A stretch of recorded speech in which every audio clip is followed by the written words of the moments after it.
as aves estepárias. O índice, eu hoje não incluí aquele tradicional slide da taxonomia, porque já fizemos muitos webinários com isso, eu acabo sempre por repetir a mesma imagem, mas a maioria das pessoas que aqui está já teve conhecimento desta imagem. Além disso, este grupo de aves estepárias pertence a diferentes ordens, de modo que eu achei que seria um bocadinho mais confuso. Então temos uma primeira introdução a explicar o que é a estepe, que é de onde deriva o termo estepários, e então depois vamos falar das espécies de aves estepárias que ocorrem em Portugal. Só queria dizer mais uma coisa, este webinar é de 1 hora, um bocadinho mais curto que alguns anteriores, mas a tendência agora será, como estamos a fazer 2 webinários por semana, termos sessões um bocadinho mais curtas. As de quarta-feira tipicamente serão de 40 minutos, por volta disso. As de fim de semana serão assim entre 1 hora, eventualmente 1h30. Em princípio não voltaremos a ter sessões tão longas como já tivemos no passado, algumas 2 horas, 2 horas e tal.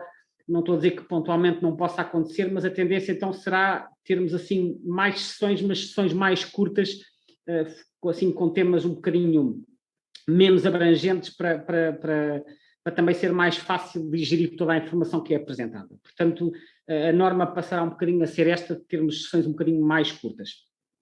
Pronto, a de hoje em princípio durará cerca de 1 hora, e então o índice é este que eu estava a mostrar aqui. Vamos começar então por introduzir o termo estepe, que é um termo que às vezes origina algumas confusões.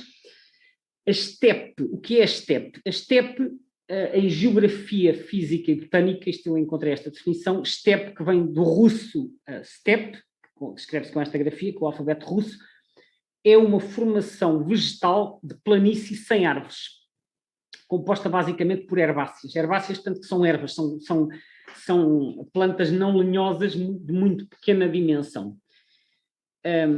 E nós temos estepes em diferentes regiões do planeta. Temos, por um lado, nos Estados Unidos, mas nos Estados Unidos chamam-se pradarias e normalmente as herbáceas são maiores. Portanto, as estepes dos Estados Unidos são um bocado diferentes. Nós temos estepes principalmente na Ásia, na Mongólia, no leste da Ucrânia e da Crimeia, na China e na maior parte do Turquestão. O Turquestão é uma região que está para cá dos Montes Altai e para lá dos Montes Urais, portanto ali entre o Irão e a Sibéria. Tem vegetação rasteira, um clima frio e seco, muito longe da influência marítima e perto de barreiras montanhosas. Isto foi uma definição que eu encontrei na Wikipédia. Também há formações parecidas com estepe na América do Sul, que têm o nome de pampas. Há diferenças também entre o tipo de estepes que encontramos nos vários continentes, mas a estepe propriamente dita, genuína, é a que encontramos na maior parte da Ásia Central. E esta é a nossa referência para este termo. Eu encontrei aqui um mapa tirado aqui da Enciclopédia Britânica em que está marcado a verde a região que é considerada estepe. Nós podemos ver que eles dividem isto em 2 grandes regiões. Tem a Western Steppe, que é a estepe ocidental, e a estepe oriental. A estepe oriental, grosso modo, apanha aqui a Mongólia, o deserto do Gobi e uma parte da China também, um bocado da Sibéria. Está separada então por esta cadeia montanhosa que são as montanhas Altai. E depois temos a estepe ocidental, que apanha o Turquestão, que é esta zona aqui, que está a norte do Irão, apanha aqui um bocado do Cazaquistão, da parte sul da Sibéria, já passa aos Montes Urais e vem até ao limite da Europa, apanhando aqui uma grande parte da Ucrânia, certos países aqui da região do Cáucaso, tem aqui também um fragmento na Turquia e entra na Europa Oriental, o único sítio na Europa, para cá da Rússia, onde realmente temos estepe, provavelmente dito é na Hungria, temos a estepe da Panónia, que aliás existe também aqui um núcleo de Betardas há muitos anos. Portanto, a estepe ocidental, ela penetra um pouco na Europa de Leste, temos aqui na Hungria e na Roménia, e depois então a Ucrânia, e estende-se pela Sibéria fora, passando por estes países que eu já disse. Isto é a estepe asiática, e eu vou-vos mostrar aqui umas fotos para verem o aspecto do tipo de paisagem. É uma paisagem, como podem ver, maioritariamente plana, com vegetação herbácea muito rasteira, não há aqui formações vegetais de grande dimensão, tem umas cadeias montanhosas ao fundo, mas é assim um terreno inculto, cresce pouca vegetação, porque isto, apesar de ser continental, e até ter uma certa latitude, é um clima semidesértico, portanto há pouca precipitação, o que faz também com que haja poucas condições, para o desenvolvimento de vegetação de grande porte. Isto são aquelas tendas típicas dos mongóis. Isto é a estepe asiática a steppe que deu origem ao termo steppe, como eu já referi há pouco. Isto não tem nada a ver com a realidade do nosso país, eu estou a apresentar isto apenas para se compreender, primeiro, o que é steppe, para não dar origem a confusões, e segundo, para perceber quais são as características físicas e paisagísticas dos locais onde existe a steppe. Agora, vamos para a realidade portuguesa. Em Portugal, nós encontramos com alguma frequência uma expressão que está muito em voga, que é a steppe cerealífera. A steppe cerealífera, que é uma expressão que é usada nomeadamente para descrever a paisagem de certas zonas do Alentejo. Ora, a steppe cerealífera, eu encontrei também aqui uma definição que eu copiei para aqui, a paisagem que designamos por steppe cerealífera ou pseudosteppe, que eu já vou explicar melhor este termo, corresponde a um mosaico espaço-temporal de campos de cereal, restolhos, pousios e campos lavrados. O que é isto do mosaico espaço-temporal? É aquilo que muitas vezes se chama o regime de rotação de culturas. Em solos que não sejam muito ricos, portanto são solos pobres, os solos não aguentam uma cultura muito intensiva. E então, muitas vezes o que fica é, um ano é cultivado, outro ano fica em pousio, que não é cultivado, depois outro ano fica muitas vezes em alqueire. Alqueire é quando o campo fica simplesmente lavrado, a terra foi revirada, mas ele não é semeado. Portanto, há uma rotação de culturas, às vezes com um ciclo de 3 anos, e isso é o tal mosaico espaço-temporal, e portanto vai havendo uma rotação entre as parcelas que são cultivadas de uns anos para os outros. E os pousios, não confundir com os incultos são aqueles que não são cultivados todos, os pousios são os que estão a repousar após um ano de serem cultivados, muitas vezes são usados também como pastagens para o gado. Esta definição foi tirada deste documento que aqui está, há outras definições, mas são parecidas. Ora bem, embora esta expressão esteja muito em voga, é preciso, há um aspecto aqui que é muito importante salientar. Em Portugal não há steppes. Steppes há na Ásia, como eu mostrei há pouco, e há em certas zonas do leste europeu. Nós não temos steppe. Este termo é um termo que tecnicamente é incorreto, mas que se popularizou. Às vezes nós usamos designações que tecnicamente são incorretas, mas estamos habituados a usá-las. Ele popularizou-se, porquê? Por analogia, porque a planície alentejana, sobretudo quando está assim só com herbáceas, com culturas ou sem culturas, faz lembrar a steppe. E por isso começou, não sei exatamente quando é que se começou a usar, mas começou-se a usar este termo steppe cerealífera. E depois apareceram alguns puristas da linguagem que disseram, não, este termo steppe cerealífera não faz sentido porque em Portugal não há steppes. Então como é que nós devemos de chamar a isto? Vamos chamar pseudosteppe. O pseudosteppe é um termo que muitas vezes aparece para salientar o facto de que isto não é uma steppe. Parece uma steppe, mas não é uma steppe. É claro que esta palavra é horrível, isto é feio. Na minha opinião, é uma palavra feia. Pseudosteppe, eu não gosto de dizer pseudosteppe. Mas steppe cerealífera também é um termo incorreto. Então como é que isto se resolve? Eu gosto de dizer planície cerealífera. É o que eu gosto de dizer. Porque é que eu estou aqui a usar o termo steppe cerealífera? Por um lado, porque estamos a falar de aves estepárias e eu achei importante explicar de onde é que vem o termo estepárias. E segundo, porque apesar de eu não gostar desta designação, ela está muito em voga e, portanto, eu creio que é importante salientar que há pessoas que a utilizam, quer o steppe cerealífera, quer pseudosteppe. Pronto, obviamente, eu faço só aqui estas ressalvas sobre a imprecisão científica que isto representa, mas não vou ao ponto de dizer não digam steppe cerealífera, porque é um termo que toda a gente diz. Estou apenas a dizer, tecnicamente não é muito correto. E, portanto, eu acho que é possível dizer planície cerealífera. Mas se disserem steppe cerealífera, o termo já está tão popularizado que entre steppe cerealífera e pseudosteppe, eu, enfim, não gosto de nenhum, mas pronto. É um termo que está em voga e devidamente contextualizado é aceitável utilizá-lo. Tenho aqui também umas imagens de zonas do Alentejo, em particular da região de Castro Verde, que é aquele onde este tipo de habitat tem maior expressão. Nós aqui vemos um caso de uma seara que foi ceifada, então ainda há aqui os rolos de palha para ser recolhidos.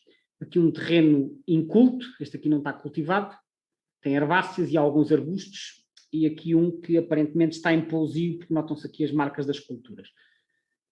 O que é que nós vemos aqui? Vemos parecenças um bocadinho vagas com a steppe asiática e vagas porquê? Primeiro porque isto não é plano, é ondulado, que aliás é uma característica do Alentejo. O Alentejo não é plano. Quase todo o Alentejo é ondulado. Mais plano é o Ribatejo. Por exemplo, a Lesíria Ribatejana é muito plana. O Alentejo, embora não tenha grandes relevos na maior parte da sua extensão, é assim ondulado. E depois porque tem árvores. Podem não ser muito visíveis aqui, mas existem quer plantações de eucaliptos ou de pinheiros, às vezes ao longo das estradas, quer olivais, quer pequenas manchas de sobreiros e azinheiras, ao passo que naquelas zonas que nós vimos da estepe asiática, aquilo está completamente desarborizado, não tem árvores nem tem arbustos. Portanto, as semelhanças com a estepe asiática são poucas, mas o facto de ser assim uma paisagem muito vasta e muito desarborizada deu origem a este termo. Só que é cerealífera para salientar que isto é assim, essencialmente porque é usado para cultivo de cereais. Aliás, eu questiono-me se não houvesse aqui culturas nenhumas, se calhar as árvores e os arbustos começavam a crescer espontaneamente. Daí, porque também a precipitação é diferente do que temos na estepe asiática. Mas pronto, quando falamos de estepe cerealífera, estamos a referir-nos a este tipo de paisagem. E a questão é que, independentemente de gostarmos ou não do termo estepe, esta paisagem é utilizada por determinadas espécies de aves e algumas são exclusivas desta paisagem e é essas aves que nós chamamos aves estepárias, que é disso que vamos falar a seguir. Vou só, antes de passar às aves, vou só mostrar, temos aqui um mapa de Portugal, o Alentejo basicamente é a região que está a sul do Tejo, tem zonas que estão arborizadas, a zona mais desarborizada é essencialmente a parte central aqui do distrito de Beja, há outras também aqui em Évora e Porto Alegre, mas é sobretudo a parte central do distrito de Beja, que é esta parte que aparece aqui. Eu diria este triângulo Castro Verde, Aljustrel, não, até Carregueiro, e depois aqui entradas, Val da Soura, não é bem um triângulo, é se calhar assim um retângulo que se estende sobretudo para norte e leste de Castro Verde, depois aqui um bocadinho para sul. Aqui um bocado esta zona. Esta zona é a zona que basicamente é desarborizada, ou pouco arborizada, e que tem as maiores extensões daquele tipo de habitat que viram no slide anterior. Há outras zonas do país que também têm este tipo de paisagem, nomeadamente aqui a norte de Beja, entre Beja e Cuba, também certas zonas na região de Évora, nomeadamente para leste, por exemplo, para o lado de Mourão e Moura, e depois também alguns sítios perto de Elvas, embora aí as extensões não sejam tão grandes. Portanto, eu vou falar essencialmente desta zona aqui à volta de Castro Verde, por ser a maior porção de estepe cerealífera que nós temos cá. E sempre que eu disser estepe cerealífera, já sabem que eu estou a falar deste habitat que não é estepe, mas que se convencionou designar assim. Portanto, esta zona de planície cerealífera onde se cultivam cereais. Portanto, grosso modo é o que está aqui neste oval. Não é bem centrado em Castro Verde, porque isto desloca-se mais para a direita.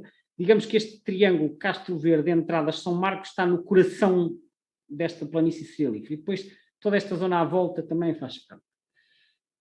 É a principal região para aves estepárias em Portugal e faz parte de uma ZPE. ZPE, para quem não sabe, é uma zona de proteção especial criada, faz parte da Rede Natura 2000 e é criada ao abrigo da Diretiva Aves para proteger as aves selvagens. Posto isto, vamos então falar das aves estepárias que ocorrem em Portugal. Ora, nas aves estepárias nós temos aves de diferentes ordens. A primeira é a ordem Otidiformes. Otidiformes são basicamente as aptardas e os cisões. Até há pouco tempo isto fazia parte da ordem Gruiformes, mas as recentes revisões taxonómicas levaram a considerar que estas aves pertenciam a uma ordem separada.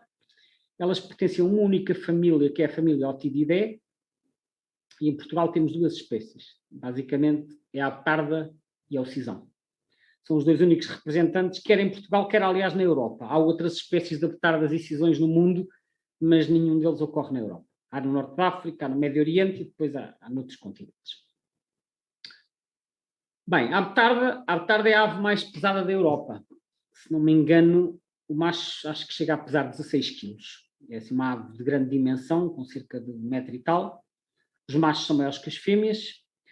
Uma ave muito grande, muito pesada, tem assim esta plumagem, este mesclado de alaranjado com castanho, com o pescoço cinzento. O macho muitas vezes tem assim uns bigodes bastante espessos, e depois a barriga mais esbranquiçada. Em voo, o que nós vemos é, sobretudo, esta risca branca enorme sobre as coberturas das asas, contrastando com as penas de voo pretas, as primárias e as secundárias. A ave tarda é um bicho grande, assim, grosso modo do tamanho de uma cegonha ou maior, em voo, e tem assim um voo grande e pesado. A ave tarda é talvez a ave mais arisca da fauna portuguesa. Arisca no sentido de não permitir a aproximação de pessoas. Se a pessoa estiver num daqueles campos abertos e começar a caminhar na direção das aves tardas, elas fogem a 1 quilómetro. Então, 1 quilómetro, elas veem uma pessoa, começam-se a afastar lentamente.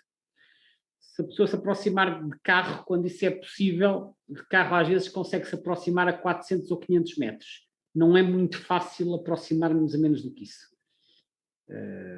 Às vezes há quem use os abrigos, por exemplo, para conseguir fazer a observação ou a fotografia de ave tardas. Às vezes temos a sorte de ir na estrada e passarmos perto de um bando de ave tardas, mas elas nunca ficam lá durante muito tempo, ou de nos passar uma a voar por cima.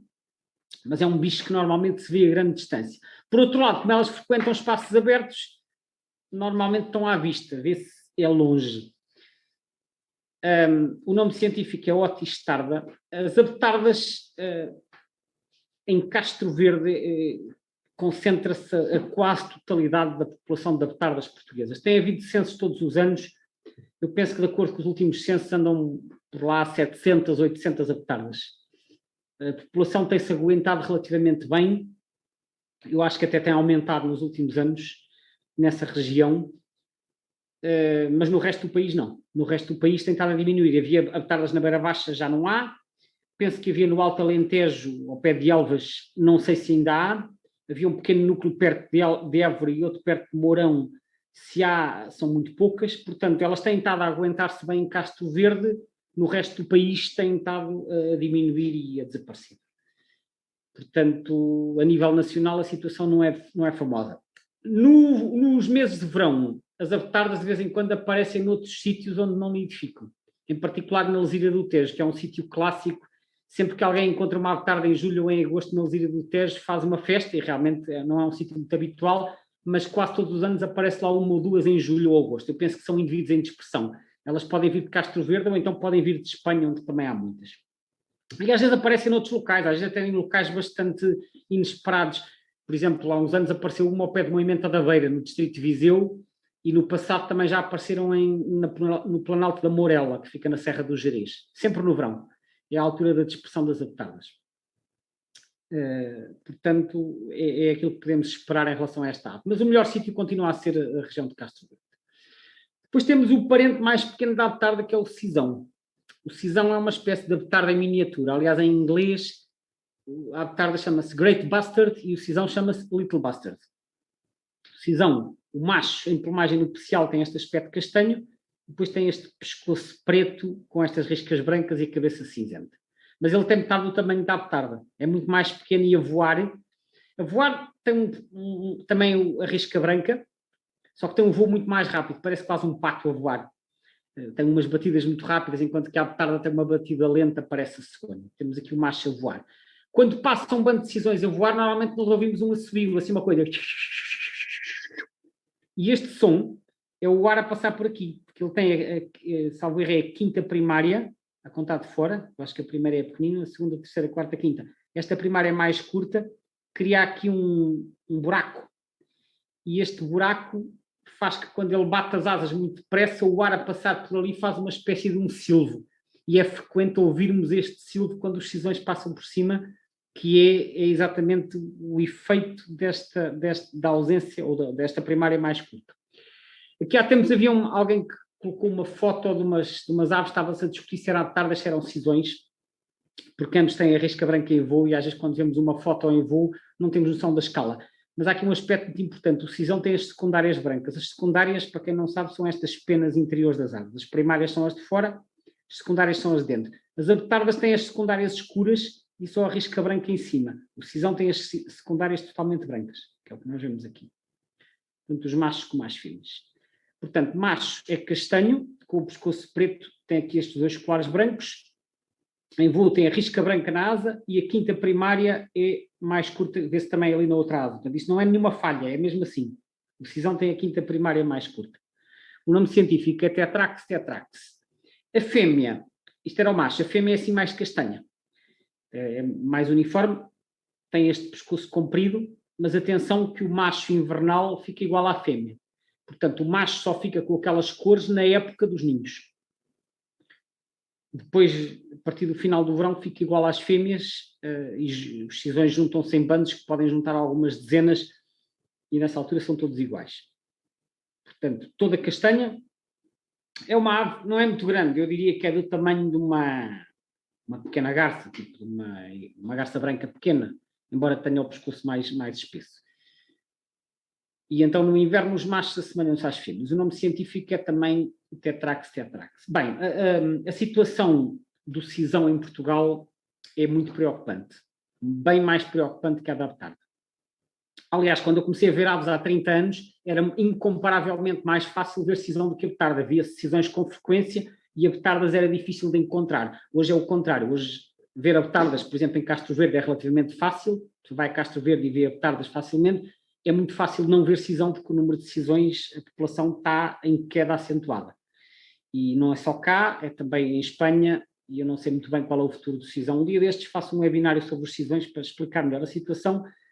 Para já pus aqui só 2 mapas que comparam a situação. Este primeiro mapa é do Atlas das Aves, do primeiro Atlas das Aves Nidificantes, que foi feito no final dos anos 70 e início da década de 80, e foi publicado em 1989, mas os trabalhos foram até 84. Portanto, vemos aqui toda a região a sul do Tejo, exceto a Serra Algarvia, mas toda a região a sul do Tejo, incluindo Ribatejo, a totalidade do Alentejo, incluindo o litoral e certos sítios do Algarve, tinham cisão, e depois Beira Baixa, Beira Alta, Trás-os-Montes, até aqui nos Gerês, e aqui uma zona na beira litoral, que são os campos de Alfeizarão, perto de Alcobaça. E agora uma imagem retirada do eBird com os registros na época de nidificação nos últimos 5 anos, portanto, 2016 a 2020. Vejam bem a diferença.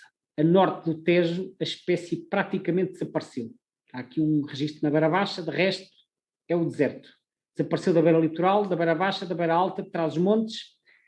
E depois, a sul do Tejo, a situação também não é famosa, porque o Ribatejo, que estava aqui, praticamente não há registros. Há aqui um balãozinho isolado na Lesíria do Tejo.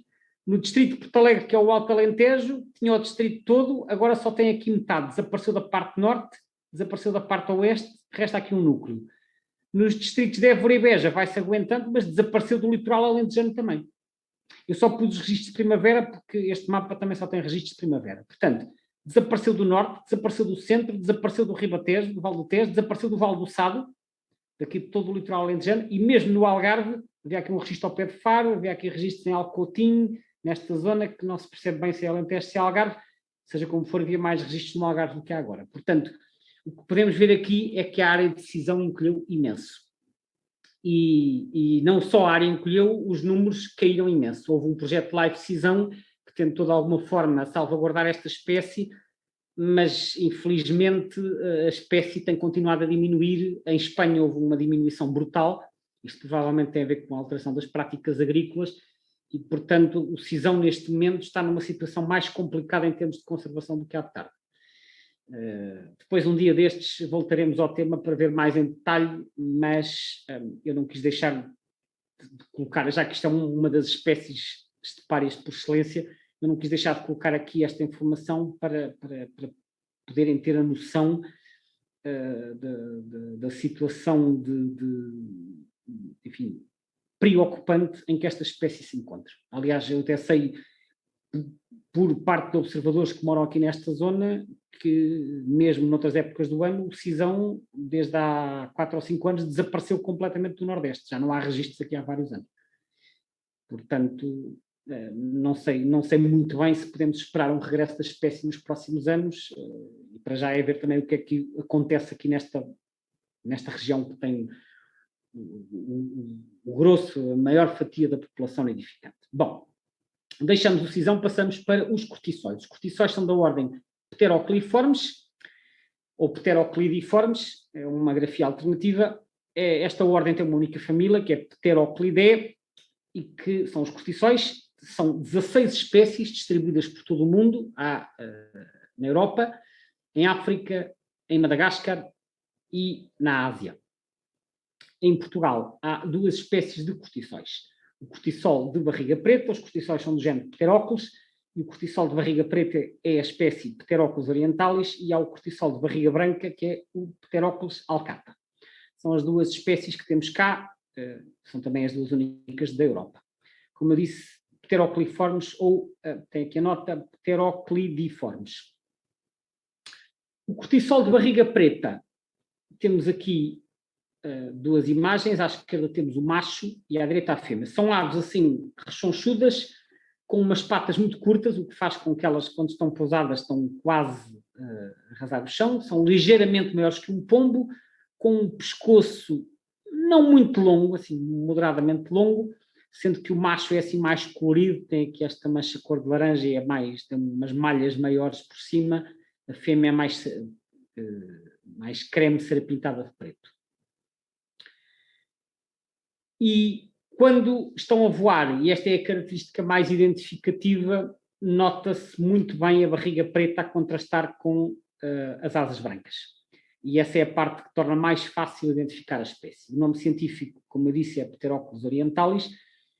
Isto então é à esquerda o macho, à direita a fêmea, e agora vamos ver uma ave em voo. Está aqui. Quando eles passam a voar, nota-se muito bem, isto vê-se bem à distância, a barriga preta, contrastando aqui com as asas predominantemente brancas, embora as primárias façam aqui este triângulo preto, portanto a asa é preta por fora, branca por dentro, depois tem aqui ainda esta orlazinha preta nas secundárias, mas a barriga preta é a característica que se nota mais ao longe. Eles, aqui nesta foto vemos só um indivíduo, às vezes passam bandos de 10 ou 20, mesmo quando passam longe, é geralmente possível ver a barriga preta.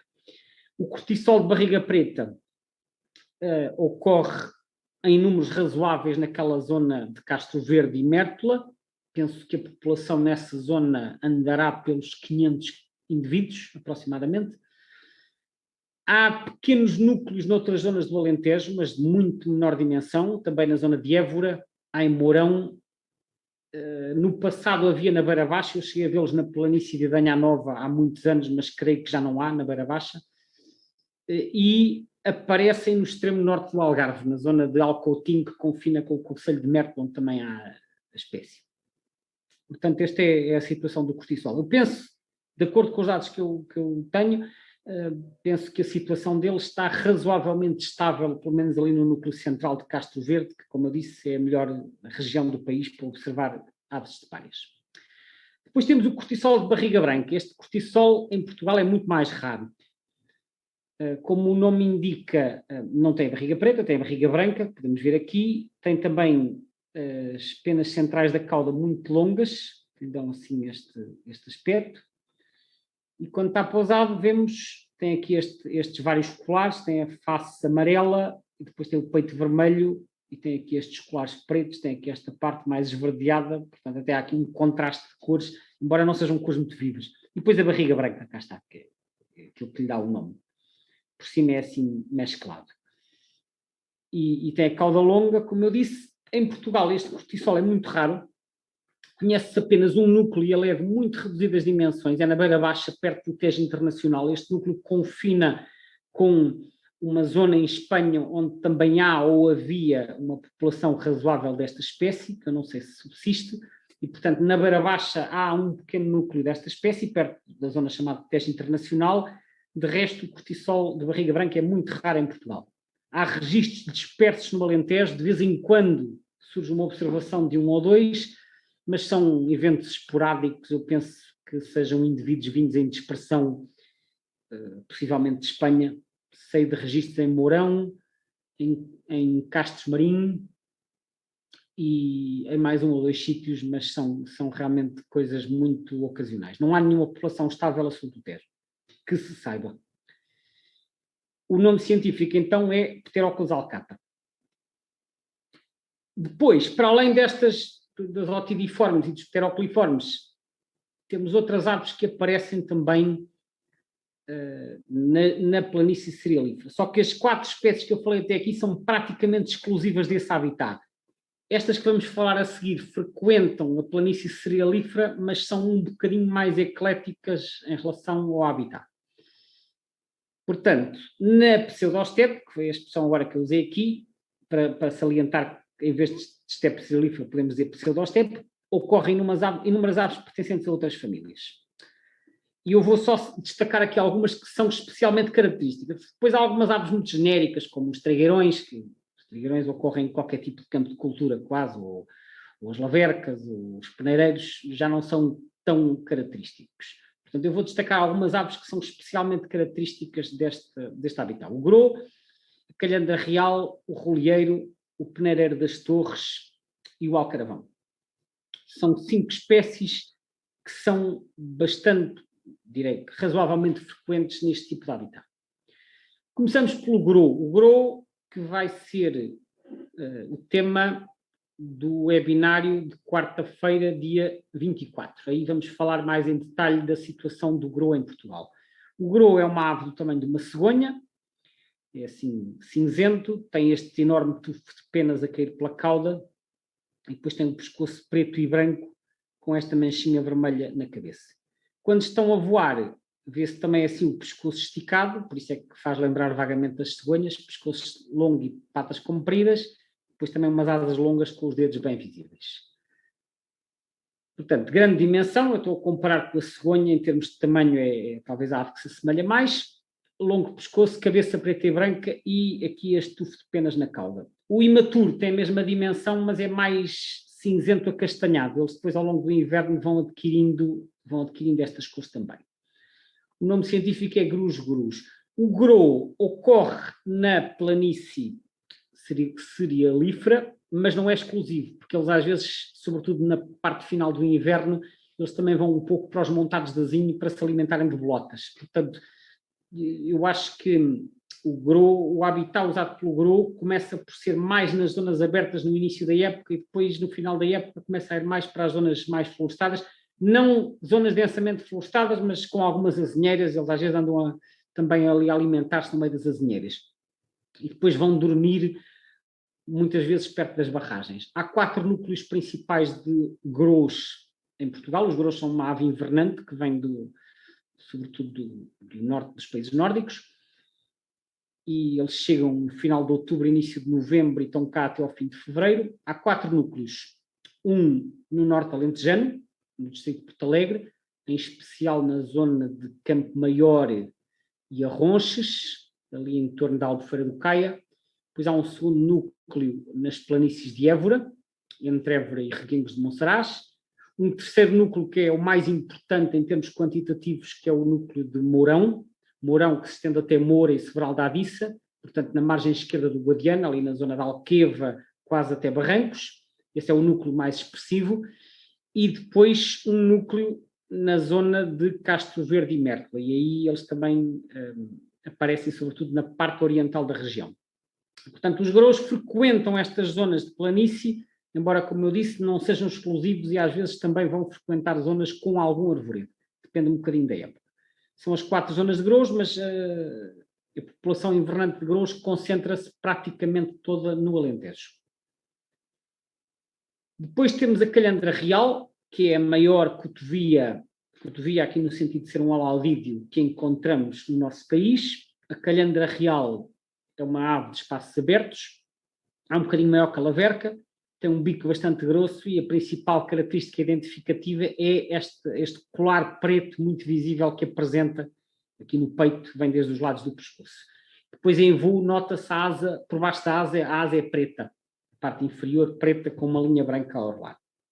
A calhandra real frequenta espaços abertos, só que ao contrário da laverca ou da cotovia de polpa, que aparece quase em qualquer sítio, a calhandra real tem uma distribuição muito descontínua e elas aparecem em certos sítios e depois há sítios em que não aparecem.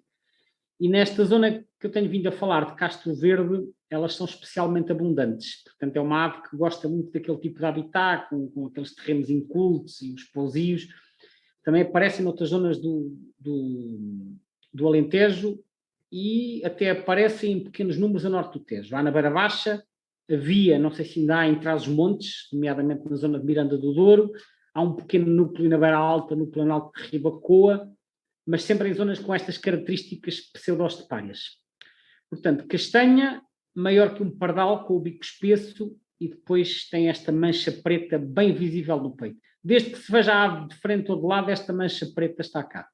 Tem um nome bastante longo, Melanocorifa calandra, é uma ave residente, estão por cá durante todo o ano e na zona de Castro Verde tem algumas das maiores densidades desta espécie a nível nacional. E, portanto, é mais uma espécie que, não sendo exclusiva desta estepe cerealífera, encontra neste habitat talvez as suas maiores densidades, daí que seja uma ave que podemos considerar característica deste habitat. Portanto, numa visita à zona de Castro Verde, nós podemos, apareceram agora aqui uns riscos, Zé, podes, por favor, obrigado. Na zona de Castro Verde, podemos esperar encontrar todas as espécies que foram referidas até aqui. Noutros sítios do Alentejo, há algumas destas espécies e não há outras. Por isso é que eu destaquei a zona de Castro Verde como sendo a melhor para ver aves estepárias. A seguir temos o rolieiro. O rolieiro é uma ave bastante colorida, da ordem Coraciformes.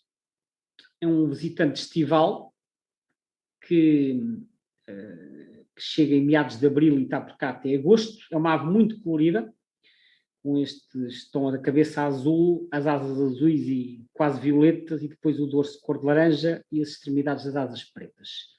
O rolieiro, maior que uma abelharuca, eu diria que tem assim o tamanho talvez de um pombo trocaz, ou até ligeiramente maior, é mais robusto até, tem uma cabeça maior.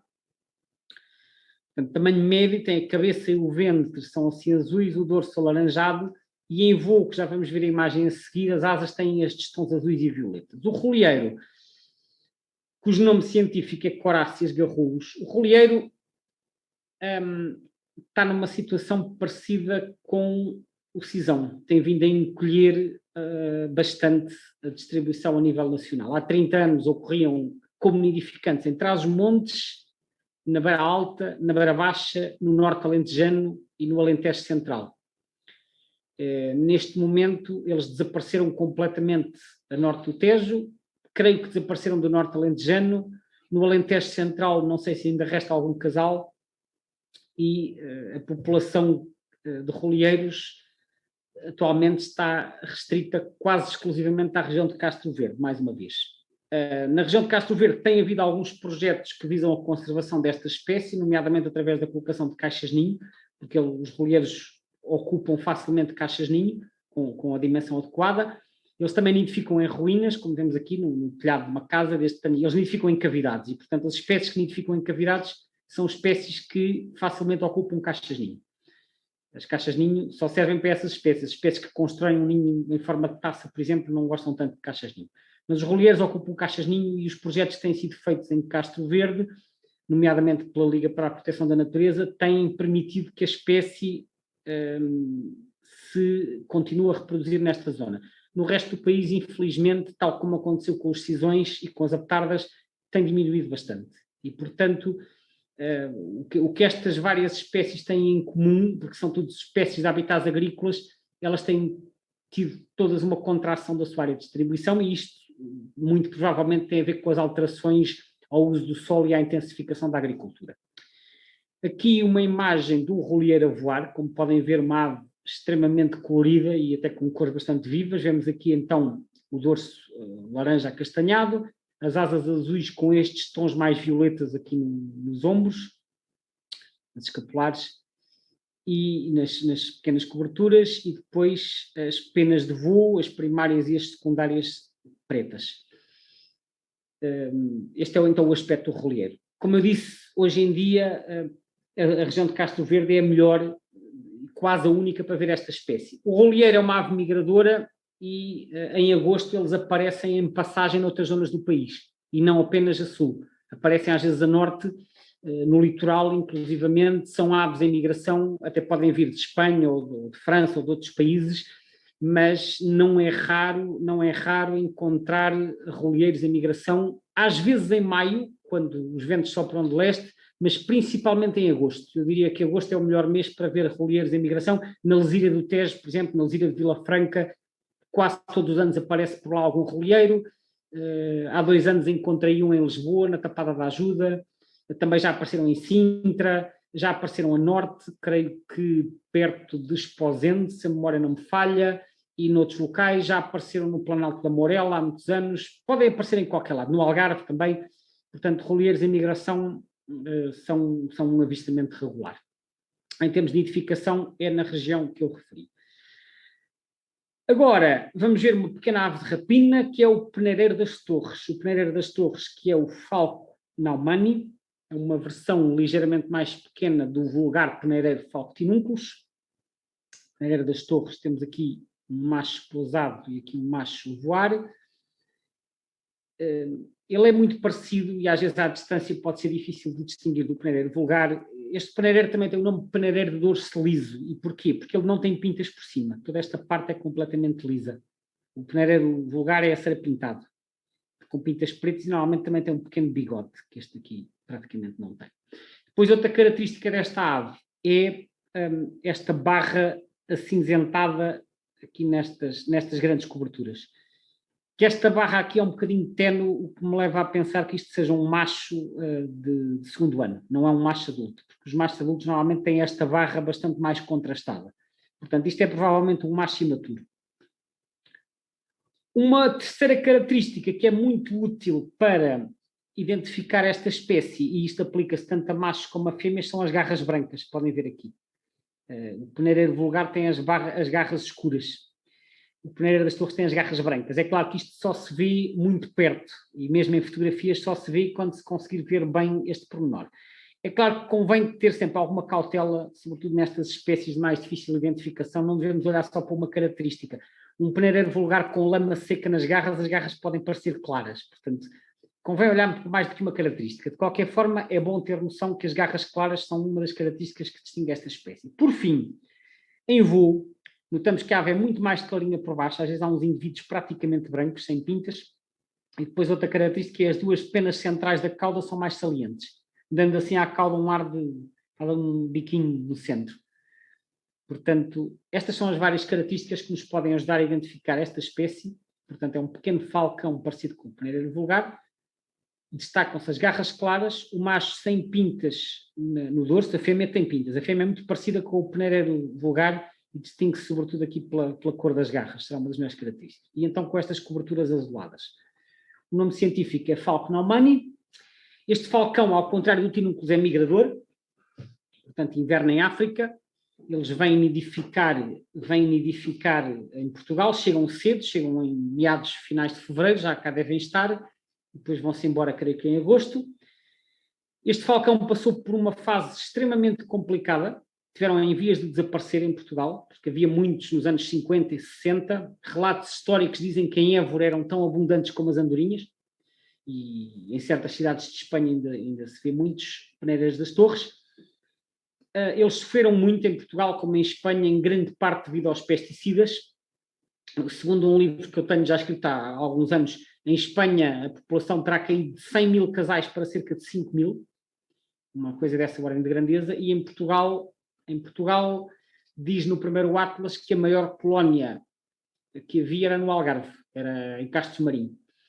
E essa colónia desapareceu quando foram feitas as obras de restauro do castelo. Isto porque este falcão nidifica em cavidades. E quando foram feitas as obras de restauro, porque o castelo devia estar bastante arruinado, cheio de cavidades, quando são feitas as obras, tapam-se os buracos com cimento ou com outras argamassas e os falcões deixaram de ter local para nidificar, e foi nessa altura que este peneireiro deixou de nidificar no Algarve, desapareceu de muitos outros sítios, e há uma altura, por volta de 1990, em que restava praticamente uma ou duas colónias ali na zona de Mértola e pouco mais. Ele estava quase extinto.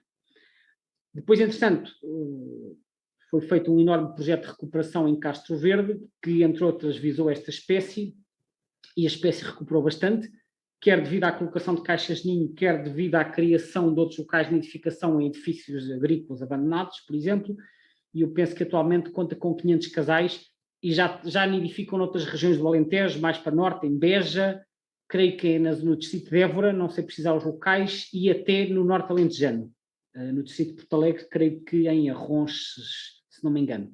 Portanto, atualmente a situação é bastante mais favorável graças a projetos de recuperação. mas esta espécie está muito dependente, eles alimentam-se sobretudo de insetos, portanto está dependente quer dos locais de nidificação, quer da existência de alimento. Eles são muito comuns então nesta zona de estepe cerealífera porque são usadas como locais de alimentação.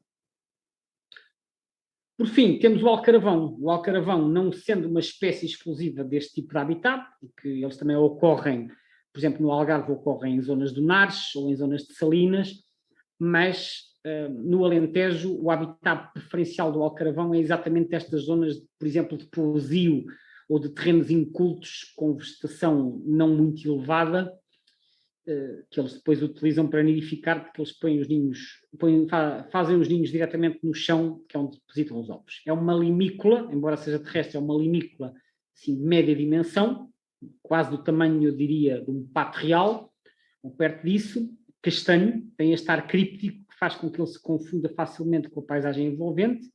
É um bicho de hábitos crepusculares e noturnos e passa muitas vezes o dia completamente imóvel, só mexe se for perturbado. Destaca-se aqui este enorme olho amarelo, é um olho grande, possivelmente para conseguirem ver bem de noite, já que esta ave tem hábitos bastante, como eu disse, noturnos. O bico é preto e amarelo e as patas são amarelas e relativamente longas. O facto de ele também ter hábitos crepusculares ou noturnos também dificulta a sua detecção, mas eles são bastante vocais e às vezes ao cair da noite começamos a ouvir os assobios deles e isso ajuda a detectar. Tem este nome científico, burinos ou edicnemos.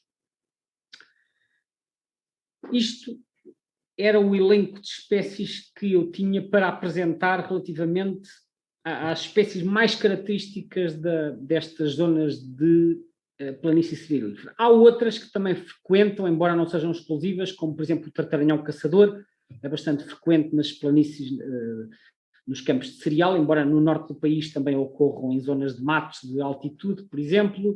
Há outros passariformes, como por exemplo os picanços, as calhandrinhas, diversas aves de rapina, mas como eu disse, essas espécies são mais ecléticas a nível de habitat e, portanto, não